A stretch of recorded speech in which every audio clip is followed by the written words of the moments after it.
Hello, the purpose of this podcast is to share details from the October 7th Joint Operations and Student Services Committee meeting with our community regarding the updated demographic study and timelines for redistricting. This initiative was identified during the 2019-2023 strategic planning process conducted during the 2018-2019 school year. There are three key takeaways from this presentation, which we are embedding as the initial points in this podcast.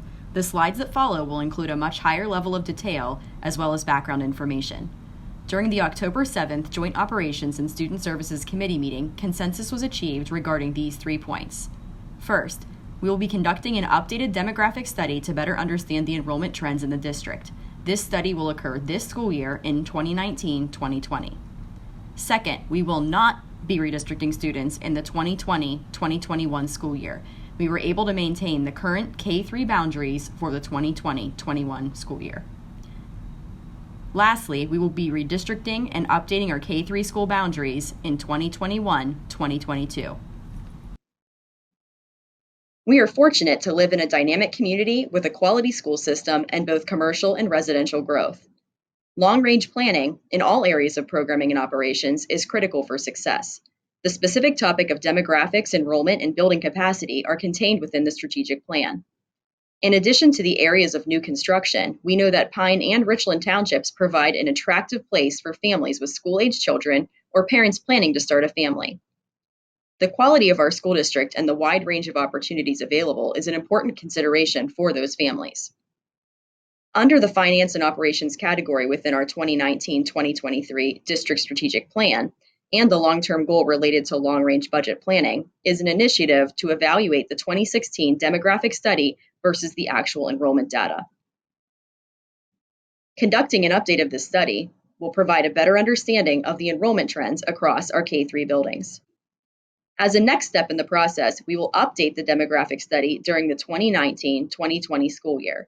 The results will then inform the recommendations for redistricting scenarios to be evaluated by the district. The plan for redistricting will be finalized by the summer or early fall of 2020. We want to be clear about the timeline. There will be no redistricting for the 2020-2021 school year. Implementation of the redistricting plan will occur during the 2021-2022 school year. This allows us to utilize the 2020-2021 school year to plan for student transition, staff transition, and transportation. Again, no redistricting action would be taken in 2020-2021. The first year for redistricting would be the 2021-2022 school year.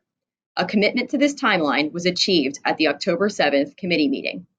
We have contacted the demographers, and an interest has been expressed in helping us to update the study which was previously conducted. As outlined in the 2016 report by Thomas and Williamson and Davis Demographics, the overall population of our community continues to increase. In past decades, a majority of the overall population was in Richland Township. That has shifted over the years. Pine Township now has a greater overall population. Overall enrollment trends have remained stable across the district. The 2016 demographic study projections compared to the actuals were accurate for the district at large. Within the K-3 schools, we have noted that while the overall enrollment has remained stable, the enrollment in each individual school has fluctuated based on shifting population trends with the district. In other words, we are seeing a similar shift in the density of student population from east to west. For us, this means that Wexford Elementary has seen a steady increase in enrollment. Given the current school boundaries, Richland has experienced a 5-year decline. Hants has some fluctuation year to year, but continues to have the lowest student enrollment of the 3 primary buildings. As these changes occur, the district needs to monitor the capacity of each school and consider the impact of enrollment on program delivery. In the next slides, we will revisit the enrollment history and the projections versus actuals, as well as grade level section projections for the 2020-2021 school year, which has an impact on room utilization. We will take some time on this slide to share our enrollment history. In the bottom row, we will begin with our overall K-12 district enrollment in light green. Please notice that in the last decade, we have been almost completely stable at around 4,600 students. Most people find this surprising given the continuous residential growth in our community. In our last demographic study, we learned about some of the factors that explain this figure despite new construction. You can also see in the orange K3 total row that our overall student enrollment has remained largely the same at just less than 1,300 students. Next, you will notice an asterisk in the 2012-2013 column. The last redistricting occurred just prior to that school year. As a result, you can see the differences, particularly at Hanson-Richland, in that year. We marked the prior years in light gray for comparison. The current school boundary lines have been in place since 2012-2013. As a result, you can see the change over time. In red, you will notice decreased enrollment the past 2 years. However, it has fluctuated over the last several years, remaining relatively even. In blue, the enrollment at Richland has been declining over the last 5 years steadily. In purple, you will see that Wexford has shown a 5-year trend of increasing enrollment. The jump between 2018 and 2019 is the largest yet. On this slide, you will see the enrollment history overlaid with the projections for each school and year. The district had the foresight to conduct this study in 2016 and gain insights into the enrollment and projections for future years. Projecting enrollment in a dynamic community follows a mathematical process. Generally speaking, the projections from the 2016 report have been reasonably close to the actuals. The biggest variation in projection versus actuals has occurred at Richland and Wexford in the current 2019-2020 school year. As a result, one of the very first recommendations is to contract with a third-party vendor to get an updated study for enrollment. This report will provide a set of new projections. Through the available technology, it will also provide the tools necessary to consider potential changes in the primary school boundary lines for the future. Updating the study this year will provide us the same foresight that was afforded to us in the past and will allow us to make informed decisions based upon updated metrics. Before moving further, it is important to discuss why redistricting is a strategic initiative at Pine Richland. As enrollment continues to increase at Wexford Elementary School, the capacity of the building to absorb the increases will be challenged significantly, with the building unable to sustain the growing population in future years, such as 2021-2022. Aside from the obvious facility challenges, this creates a strain on the building schedule, where the ability to flexibly deliver services, particularly in the ideal spaces for learning, occurs. For example, the computer lab might need to be converted into an instructional space with the computers added to a mobile cart to be taken to classrooms for instruction. Other services could also be brought into the classroom for students versus them traveling to specific rooms, like art or music. The gymnasium could be shared and split with a dividing wall to permit 2 classes of students to have physical education class simultaneously with 2 teachers. We are so fortunate to have 3 outstanding and award-winning primary schools. At all 3 schools, our families are satisfied with the educational program, services, and culture. The benefits of redistricting are ultimately tied to our mission. By utilizing the available space across the primary buildings, we can best ensure equivalent educational program offerings with the staff, resources, and flexibility to meet student needs. Redistricting allows students to be evenly distributed and for the resources to be shifted to allow for ideal use of both staffing and the use of classrooms and instructional spaces to support ideal and consistent programming across the K-3 schools. This is a strong value and preference of our families. The current trend at Wexford must be addressed. To illustrate the impact of increasing enrollment and building capacity, this slide displays the number of homeroom sections at each grade level at Wexford. Highlighted in gray, we see 20 total sections at Wexford for the 2016-2017 year. At that time, the overall building enrollment was 413 students. As a comparison in blue, we can see an increase to 24 total sections at Wexford for the 2019-2020 school year. This means that we have 4 more teachers. We are using 4 more classrooms. In addition, we have increased other staff positions, such as special area teachers, to deliver the educational programming. The assignment of additional staff helps support equity across the primary schools. As an important concept, each grade level at Wexford tends to add children each year. The number of students in a cohort is not fixed. This number generally increases. Through annual study, we see patterns and trends of enrollment between years that are unique to each of the primary schools. We can use the example of a first grade class at Wexford as they transition to second grade. On average, we see an increase of students annually between grades 1 and 2 for the same grade level class and cohort. There is also a potential for 6 or 7 sections at each grade level in the 2020-2021 year. Those decisions will be made by monitoring enrollment trends throughout the end of the 2019-2020 school year and in the summer of 2020 through our staffing process and our weekly enrollment monitoring systems. This increases the total number of sections in the building from 24 up to potentially 28. Increases in section numbers would call for the use of additional classroom spaces. At Wexford currently, there is one empty classroom that is used for planning and storage. As another example, a classroom-sized space is used for the book room. The potential would exist to convert this back to a traditional classroom and to relocate the book room. Again, these are just examples to illustrate as a point for the concept. Working with Mrs. Gustafson, we are confident that we would be able to support the increase in the 2020-2021 school year with the redesignation of spaces in the building without impacting programs negatively. Beginning in the 2021-2022 school year, the building's ability to absorb continued increases in enrollment will be exhausted and necessitate proactive redistricting efforts and the reassignment of resources across our K-3 schools to support our students' learning. The current school enrollment boundaries, which were established prior to the 2012-2013 school year, are reflected on this map. This map was taken from the online school enrollment application housed on the Pine Richland website.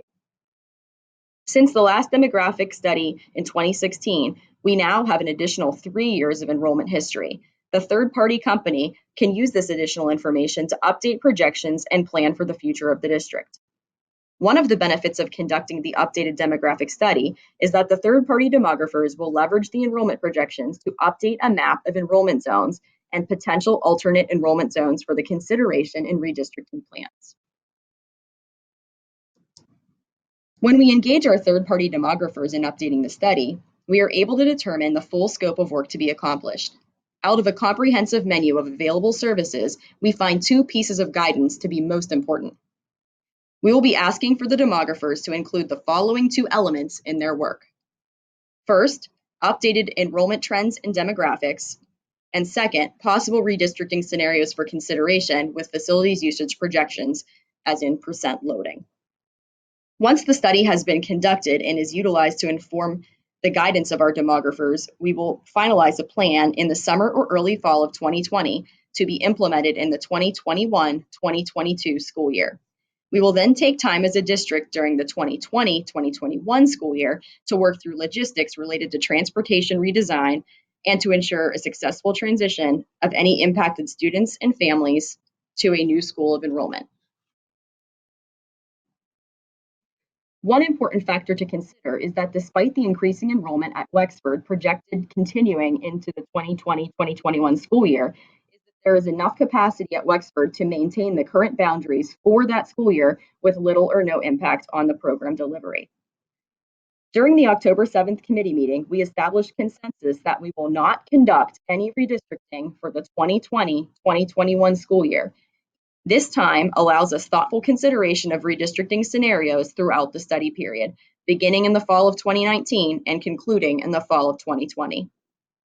Starting in January of 2021 through August of 2021, the focus would shift to finalizing transition planning for the implementation period of 2021-2022. The rationale for taking the initial study phase slowly is to gather updated demographic trends through the third-party study to inform recommendations for consideration. Additionally, the district will eventually conduct a town hall or other forums to ensure ample two-way communication during the study phase and ensure solid redistricting recommendations into which we will be able to grow over the future years and to design a transition plan which will support students through our shifts in school attendance. The positive aspect of this is because we are engaging in the study early, we are able to move slowly, and enough capacity exists to continue our current programming with the current boundaries through one additional school year prior to making any changes to school boundaries. Additionally, redistricting shifts will require careful consideration of staffing and scheduling needs and will require transportation rerouting redesign to support the changes to school boundaries. In a few slides, we will consider the longevity of the plan, which we see as critical as an aspect of considering redistricting. The goal is to be able to commit to the model and changes for several years without the need for reconfiguration. As evident through the enrollment and capacity slides, redistricting is a question of when, not if, given the increases at Wexford. We have confirmed the timeline shown here as the pathway to redistricting, allowing for a carefully thought out and well-designed plan based on the recommendations and study of third-party demographers and the insights of our community as the administration formalizes a recommendation for board consideration and hopeful approval. To reiterate, the study would occur in 2019-2020, with the recommendation finalized by the fall of 2020. Logistics and transition activities would be considered during the 2020-2021 school year, alongside input gathered from town halls throughout the 2019-2020 school year and at the conclusion of the study update. There will not be any redistricting during the 2020-2021 school year. The first year of redistricting will occur in 2021-2022 based on clearly defined criteria and the prioritization of several considerations and the recommendations of our demographers. Shown on this slide are some of the several redistricting criteria to be considered as factors in our eventual decision. The concepts shown on this slide are meant to be a list of all potential considerations which will need to be prioritized. Only some of these considerations can be included as factors in the final decision. As previously mentioned, the redistricting scenario to be recommended should be able to sustain district enrollment for a minimum of 5 years in order to be viable. Consideration of new housing developments with a large number of homes and significant impact on district enrollment will need to be factored into the decisions.